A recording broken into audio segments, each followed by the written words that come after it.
So, this is part 3 of this episode. We've been talking about consciousness.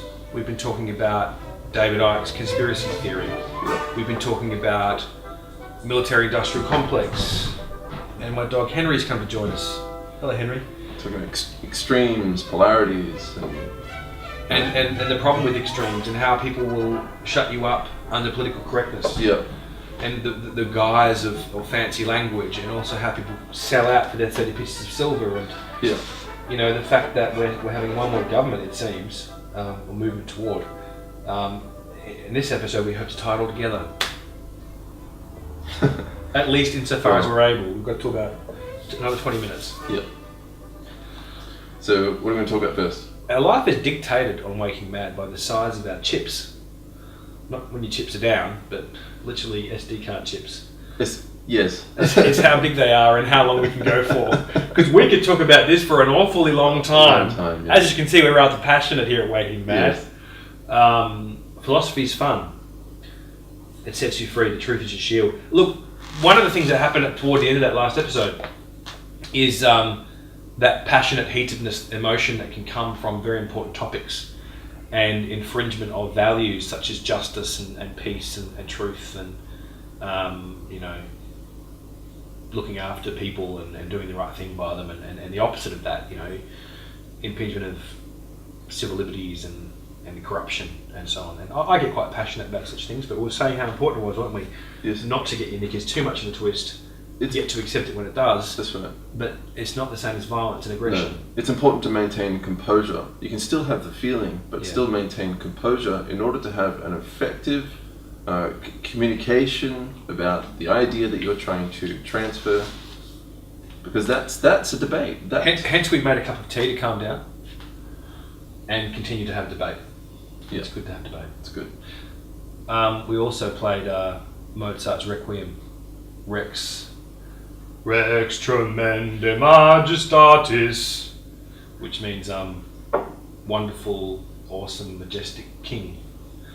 And look, this feel-good, powerful music, such as you'd find in Mozart's Requiem or Beethoven's Ninth Symphony, and obviously awesome rock music. I was talking about Florence and the Machine before, and you know, you could talk about, you know, Rage Against the Machine. You could talk about listening to the Rolling Stones last night, and there's lots of awesome stuff out there. It just lifts your spirits. Music, dancing, good conversation with good people, same wavelength sort of thing, capacity to hold an argument and so on. Exercise, spending time in nature with your family, with animals.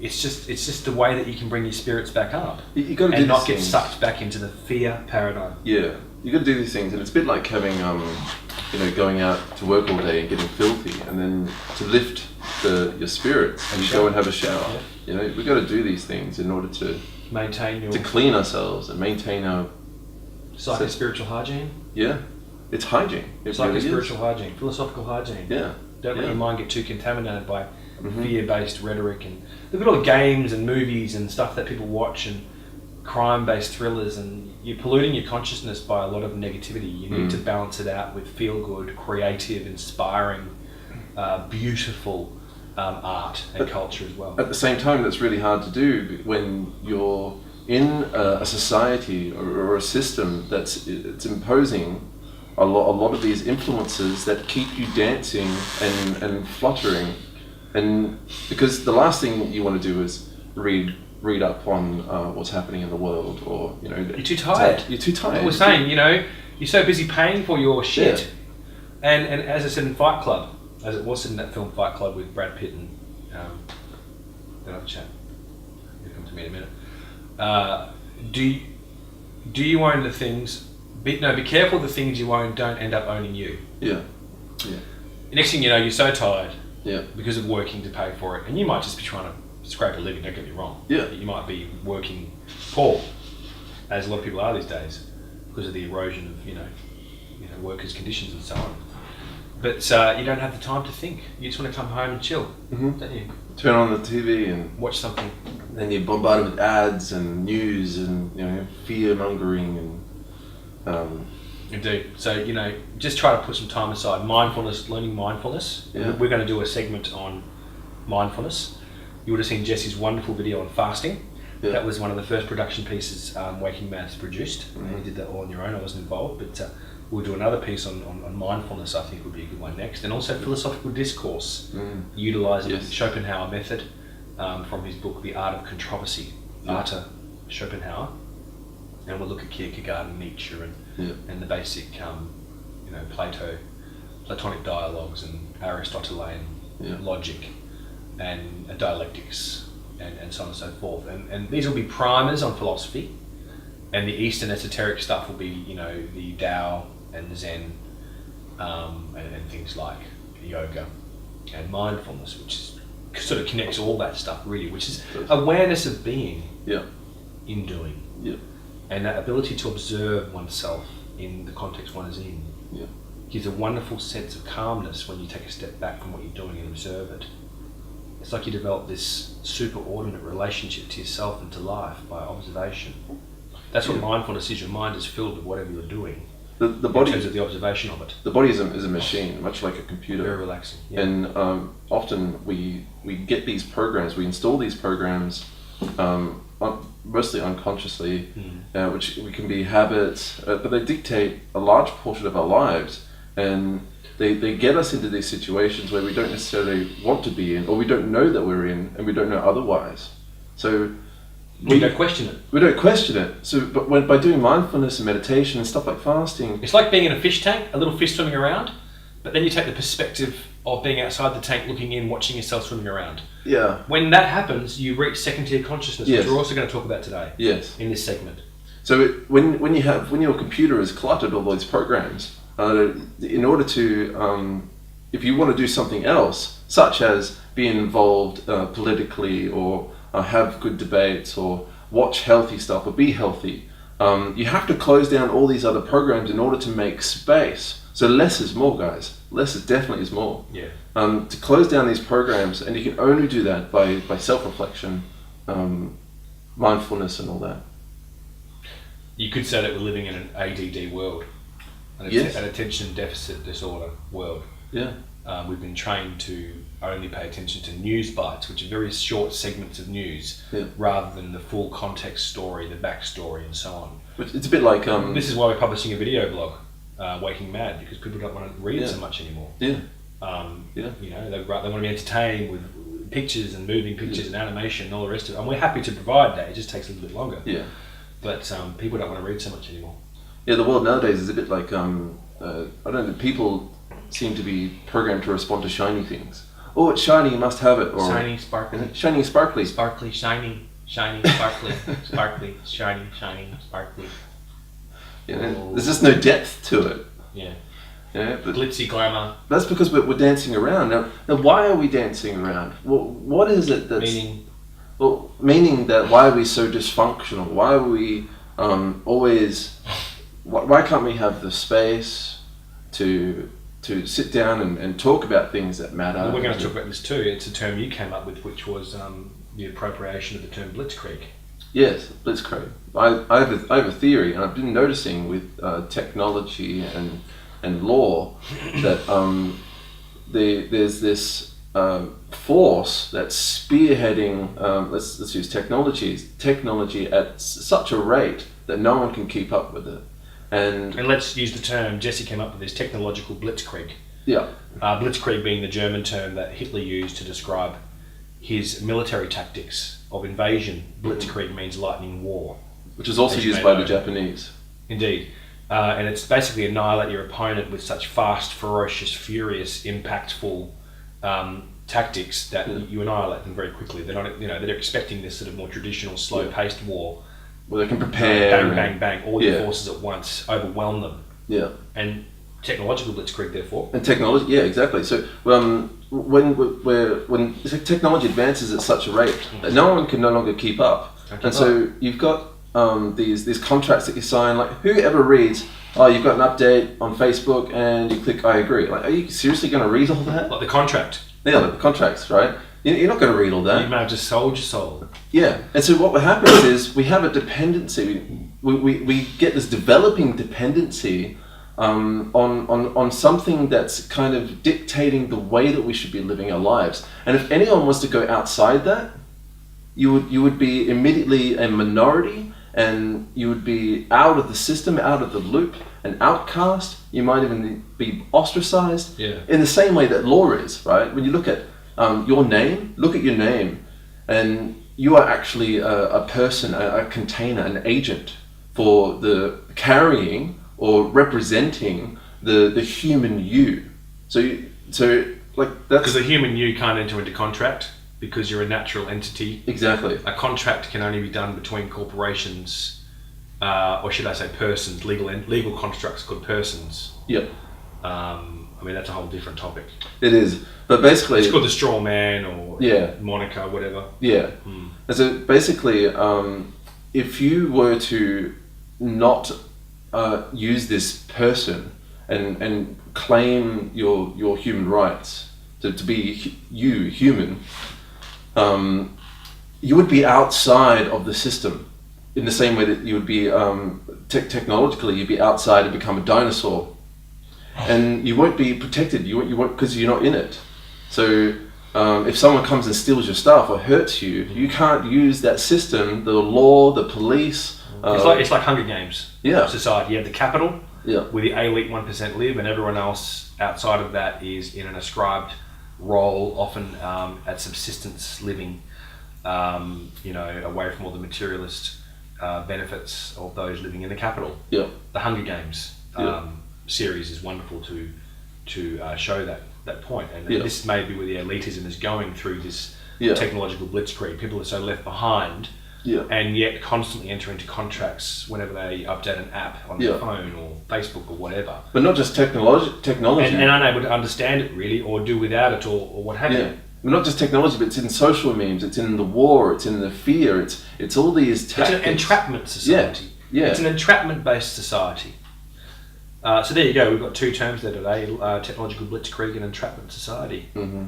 A lot of our legislation now is really designed to entrap people, to penalise them if the powers that be choose to. Mm-hmm. And so you're too busy. All the contracts you've entered into. You're too busy keeping up with the latest trends. You're too busy to keep up with the latest trends, and you don't see what's happening. Paying for shit you don't need. Paying for stuff you don't need. And so these policies are coming in, and all you're doing is you're absorbing shiny stuff from the news and the media, and more importantly, the people that are around you that are regurgitating the same stuff that they've heard from the news and the media, and all you're doing is... As if it was true. As if it was true. And don't you know this? Yeah. And again, philosophical people, question it. Yeah. How do I know for sure?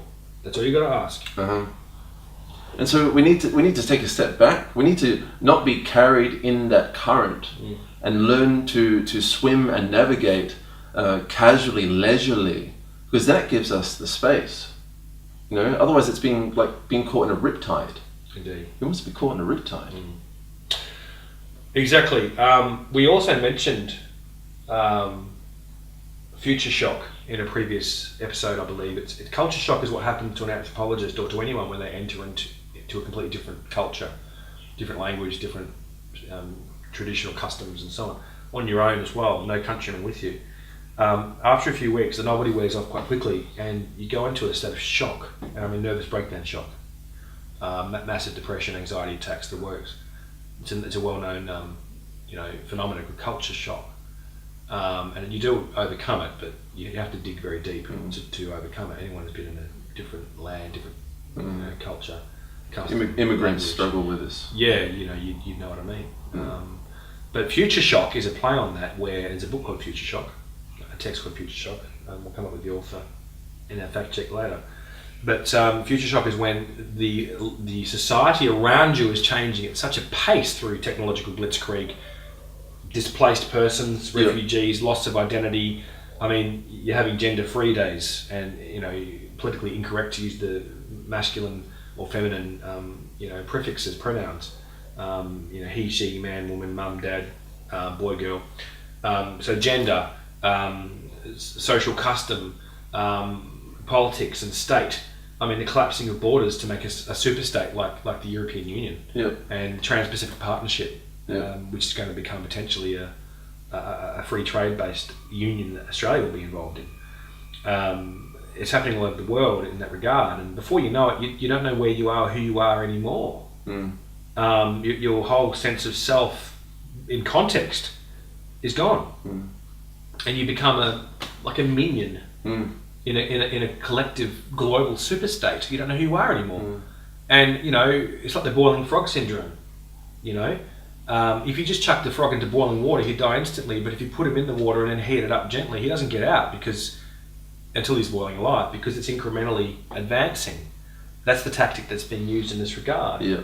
Future shock is what happens to people. We're seeing unprecedented levels of depression, anxiety, also aggression in terms of crimes and theft and whatnot. I know the crime statistics around this area in Western Australia more than doubled in the past year. We're seeing a collapsing of social values in that regard. Yeah. And it's happening in the families and in the cultures and all the communities.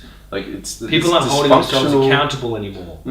People aren't holding themselves accountable anymore. It's very easy. One's almost been encouraged to indulge in idleness, and not to take responsibility for their education or for holding their government accountable, or indeed each other, or indeed their opinion and their debate. Even to look at what's in their food that they're eating. What chemicals are sprayed on, what GMO's been allowed into my country. I'm just going to eat it. What's in the water. What's fluoride doing to my pineal gland and to my intelligence, it being a neurotoxin after all, which some people still debate. What's in my government? What's in the chemtrails? Morgellons disease, that link between what seems to be nanobots being sprayed in the clouds, the jet chemtrails, and the particulate landing on flesh and developing some strange skin rashes. And that's bizarre. Well, you're talking about like cyborg, because people are starting to sprout wires, apparently. Again, do we believe in this? Do we believe in this, Jesse? No.